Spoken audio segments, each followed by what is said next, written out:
আচরণবিধি লঙ্ঘনের যে বিষয়টি, ইতিমধ্যে প্রশাসনের পক্ষপাতমূলক আচরণ আমরা লক্ষ্য করেছি। কিছুদিন আগেও আমাকে 10,000 টাকা জরিমানা করা হয়েছে। কী কারণে জরিমানা করা হয়েছে? গত 2 বছর আগে শুভেচ্ছা পোস্টার লাগানো হয়েছিল, কিন্তু আমি যখন বিভিন্ন এলাকায় ঘুরি আমি দেখতে পাই বিভিন্ন মার্কার প্রার্থীরা ভোট চেয়ে রঙিন পোস্টার ব্যানার কিন্তু ঝুলানো আছে।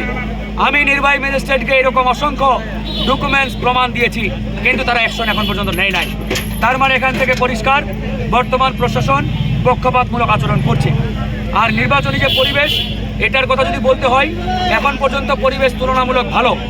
অন্যান্য প্রার্থীদের পক্ষ থেকে সেরকম হুমকি ধামকি আসে নাই, তবে বিএনপির পক্ষ থেকে আমাদেরকে একটা হুমকি দেওয়া হয়েছিল।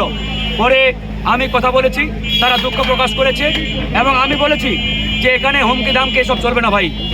জনগণ যাকে ভোট দেবে সে নির্বাচিত হবে, পার্লামেন্টে যাবে। আর আমি ফারুক হাসান বানের জলে ভেসে আসি নাই। একটানা 15 দিন রিমান্ডে ছিলাম, 22 বার হামলার শিকার হয়েছি। 2018 সালে আমাকে গুম করা হয়েছিল, অসংখ্যবার জেলে গেছি। সুতরাং ফারুক হাসানকে হুমকি ধামকি দিয়ে আটকাতে পারবেন না।